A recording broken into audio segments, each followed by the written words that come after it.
Do you love 12 by 12 pattern paper but find it difficult to use on cards? Hi, I'm Jess from JessCrafts.com and I'm here to help you make the most of your crafty supplies and time. So let's get making. Today I have 12 by 12 paper busting template number 44 for A2 cards. It shows you how to take a 12 by 12 piece of paper and turn it into A2 cards without any patterned paper scraps. This is number 44. I have 50 ideas for turning 12 by 12 pattern paper into A2 cards, and they are available in a large pack in the Etsy shop, but you can also download many of them individually for free. This one happens to only be in the Etsy pack. There are ideas for other card sizes and other sizes of patterned paper if you like this idea, but you have some different patterned paper or you prefer a different card size. However, today I am going to show you how I would modify one of these sketches so that I can make it work for the specific patterned paper that I have. And this particular template shows the 12 by 12 patterned paper, and then you cut the 12 by 12 pattern paper into these 4 by 6 inch pieces that become the final A2 card. So you start at 4 by 6 and then you cut 1.5 inches off the top and bottom. So they're 4 by 1.5, 4 by 1.5, and the center piece here is 4 by 3 inches. That 4 by 3 inches is the key to why I am using this sketch with this particular patterned paper that I really love but find challenging to use.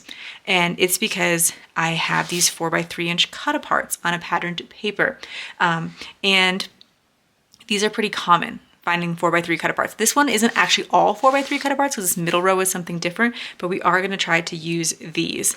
And I want to be able to do it without interfering with the card sketch. So we'll talk all about it. We'll figure out how to make it work.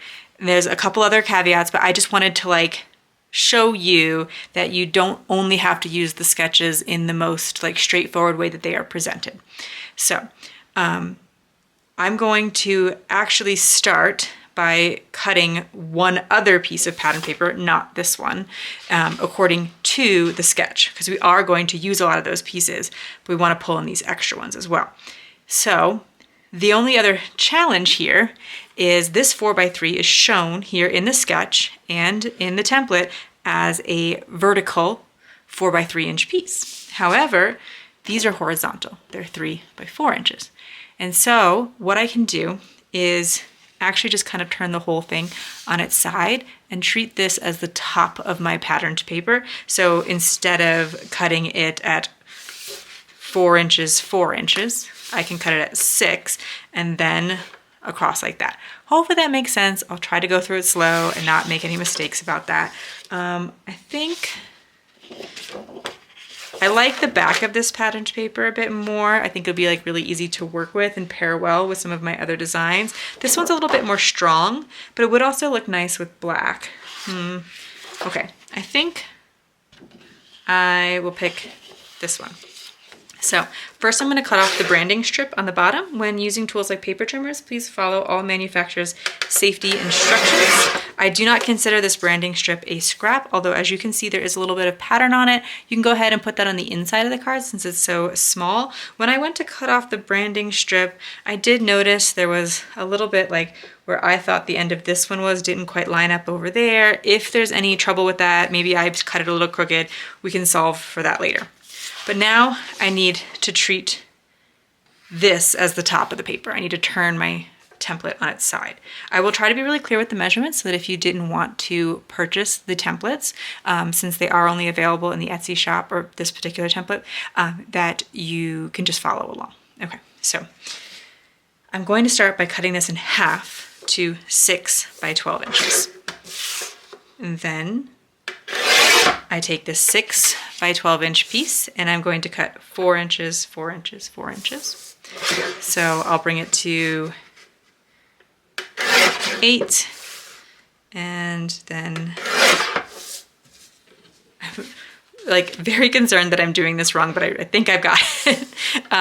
It's a little bit tricky when you go to change things up, and that's why I want to try to walk you through it pretty clearly. So now I have this 4 by 6 inch piece that coordinates right with this here. So I'm going to cut 1.5 inches off of each side. So bringing it from 6 to 4.5, and then from 4.5 to 3. And so now I have got this 4x3 inch piece and these two 1.5 by 4 inch pieces. And if I were just doing like following the sketch exactly, I would turn these over and add it like this, and I'd put it on the card base, and then we would have like this version of the sketch because we were making it now a portrait style card. So you kind of bring those in a little bit. You are covering quite a bit of that background pattern paper, and of course you could do this differently, but I'm just showing you like this particular sketch. You can take these pieces and rearrange them in different ways. So now that I have this, I'm going to use some of them this way, but I also want to incorporate some of those 4x3 inch pieces from that other piece of pattern paper, so I need to cut those apart. In terms of the first pattern paper though, I'm going to keep following the same cutting method and cut all of these exactly like this. However, we are going to come back and repurpose some of these 4x3 inch pieces. And it works because one of the reasons that I picked this sketch, and I think it's a good one to modify for using some additional 4x3s, is because you can cut this in half again, even though it's already cut like this, and make those two side panels that you need. And so we're gonna expand how many cards that we can make with this one piece of paper with this method. There are other ones of my templates that do work with 4x3 inch cut aparts. In fact, sketch number 1, 12x12 paper busting template number 1, and I'll try to link in the video description, which is available for free, is specifically designed such that you would pull in some additional 3x4 inch cut apart elements to go with it. All right, so let's talk about what we have at the end of that. I cut all 8, 4 off the top and 4 off the bottom of the 3x4 cut apart so I can work with them. This I'm just going to put to the side with the rest of the pattern paper from the collection and probably use these on embellishments on future cards.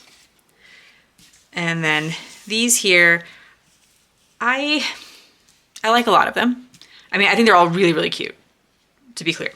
This one says Autumn Greetings. I'm a little concerned that adding the black in with the Autumn Greetings is not going to quite look cohesive.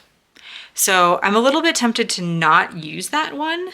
Or the other thing is, so a lot of these have like sentiments that I'm totally happy to put on a card. Ghostly Witches, Just So Sweet's fine. I mean, it's not quite a sentiment to me. Eat, Drink, and Be Scary. I don't know. Some of them are like less clearly sentiments than others. Obviously, the Happy Halloween is great. Have a Spooky Good Time, totally fine. Spooky Night, not quite a sentiment. And then I was thinking, well, if there is one, or Too Cute to Spook, also like so cute, but not quite a sentiment. So there's different things. One, if I just don't like the sentiment, then I can cover up the sentiment. That's pretty easy to do. I can get a banner die, like this one here in particular is quite long. And so if I cut something out, stamp it on there, it will cover that completely. So you want to get one that's just like a little bit bigger than the sentiment. So that's probably what I will do. But that Autumn Greetings is really pretty. So am I willing to basically sacrifice another one of these in order to make something that I think would look like a better card for there? I'm thinking yes, probably the Pink Haunted House. Although, I don't know, my mom would love this Pink Haunted House. She loves pink for every holiday. So she'll be sad if she sees that, maybe. But that is probably my least favorite one. So I will take this 3x4 inch piece, I will cut it to 1.5, and then I will have this ready to go. So I'm kind of setting apart the cards that I want to make at this point. And then the rest of these, I might cover up some of the sentiments, but I want to use them all. So I need to create some of them with the pieces that I've already cut out from the other set of, the other piece of paper that I already cut into bits. So I will take 2 of these 1.5 by 4 inch pieces for each of them. And then we're gonna be left with a lot of 3x4s. However, there is one other thing I wanna add. I cut something wrong. Now where can I find the piece? Oh, I went to cut this piece and I measured wrong, and I realized it before I cut it all the way completely. So I thought this will be one of the 3x4s that I cut in half, and use as a background instead, because once I cut it apart, you actually don't see the whole 1.5 inches on the edge here. So I'm really hoping this cut here will be tucked underneath the 3x4. So that isn't always like the best solution. I kind of feel bad being like, oh, I'm just gonna cover it up, because you know, if you were doing this truly as a no scrap and you did something like this where you cut part of it, it is a little trickier to deal with. However, one of the other things that I would do if I couldn't cover it up like I am going to today is, one, I would just glue it down like that, and the seam will be mostly not noticeable. You could just do that. You could cover that area with like a image. I've done that before, so that you really won't see the seam, because I put an image over it or a sentiment or something like that, so to further mask that seam that you cut. If you did cut it completely, you can still, again, piece it back together. Another thing is you take a little strip of cardstock and cover the seam, and then continue on with your sentiment and embellishments, and you can usually kind of make it look like that was intentional. So those are other things I would do to address it, but I am gonna choose one of these to be cut in half for my background too that I need for this one, or for any of them, you know. So again, continue to kind of sort them out really quick. I know this is going to be a bit of a longer video, but I hope that it will feel worth it, because of the, you know, I'm trying to show you how to get a little bit more out of your sketches and how to make the paper that you have work. Okay, so now what I'm left with is one set of those 1.5x3s and 5 of these. Well, the math worked out fine. And I thought it would, because it was even. You know, there was an even number of these, although I used one and the other, yeah. Anyway, I thought it would work out. And it did. And I think, again, if you had an odd number, maybe that would have mixed it up a little bit. But I would also, I'll tell you what I would do with that. But so basically I'm gonna pair one of these basically as the original sketch calls for. Then I'm gonna take these, I'm gonna pair them, I'm gonna cut them in half. And again, these are gonna be completed as the original sketch calls for, not using those 3x4 cards. And so now I'm gonna make extra cards. I have 7, 8, 9, 10 instead of the original 6, because I pulled in that extra amount of those 3x4 cut aparts. So if I had an odd one out, I only had this left and there was nothing to pair it with because of the way the 3x4 cut aparts worked out or something like that, what would I do? Well, honestly, I would probably take one of these 3x4 cut aparts and borrow or steal its background strips, put that for this more plain paper, and just let this be a card. Just let one of my cutouts be its own card all by itself with a mat behind it or some splatter, decorate it. But I would just put one of these on their own, or take one of these and put it on the inside of the card, or save this for another project. Similarly, if for whatever reason I didn't want to do that, this particular piece, I could put this on the inside of the card, just as a little bit of decoration, or I could cut it up into some smaller bits and put a little bit on the inside of each card. But I just wouldn't worry about it too much. I think that this kind of idea, you know, I'm hoping that as I'm showing you this process, you can see that it will pretty much work out just because of the particular math and how this already has the 3x4s called for in it. Since this is a longer video and we've already spent a lot of time working on this and we've made more cards and all of that, I'm gonna simplify the process just a little bit, and I'm only gonna cut mats for these 3x4 inch elements. I have 10 of them because I'm making 10 cards, so I will cut 10 3¼ by 4¼ inch mats. I like my mats to be 1/4 inch bigger, and so this 3x4 goes to 3¼ by 4¼ I take a full sheet of 8.5 by 11 inch paper. I cut it at, I'm gonna cut them to 3¼ by 8.5. So in order to get that, I'm taking the 11 inch side, I'm cutting it at 9 3/4, then at 6.5, and then at 3¼ Finally, I'll take that 3¼ by 8.5 inch piece, I will cut it in half, 4¼ and I will have gotten them with minimal cardstock scraps out of that sheet. Of course, I need only 4 of them, so for the second sheet, I can go to my scraps because I do have some that might work but do I think I have 4? Probably not. So I'll probably just take a second sheet of the paper, and I'm going to cut it this time to 6.5 by 8.5. Cut it again at 3.25. Take that 3.25 by 8.5. Cut it to 3.25 by 4. Hopefully, I feel like I'm going really fast with these measurements, but I have done this many times. On here, 3.25 by 4.25. And now I have the 10 that I need. I'm gonna go ahead and tape all of my 3x4 cut aparts and the 3x4 pieces that I'm using from the patterned paper onto those. And you can take a quick look at how the cards are going to go. So here we see in the sketch, again, you can change the sketch if you like. I'm sure you guys have other ideas for how you would use these same pieces, but I'll take these 2 background pieces. You can use whichever side you like. I would probably wind up using this side, even though it's a little more plain, and placing the cut apart like that. So that would be my final card, taping them all like that. It's this sketch, turn on its side.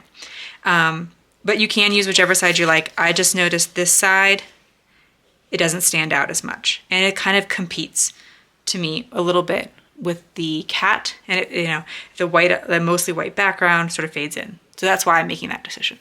So following the sketch and adding those additional pieces, as we've discussed, I have now made 10 cards. Now there's technically a scrap in the sense that this is left over from the second patterned paper. But you could see that you could totally have done it with just the original 1 piece of patterned paper. You'd have created all cards that looked like this instead of using these cut aparts. But I just wanted to show you an alternate way of making what you have work by being a little bit more creative with the sketches. And so I hope this has been helpful to you.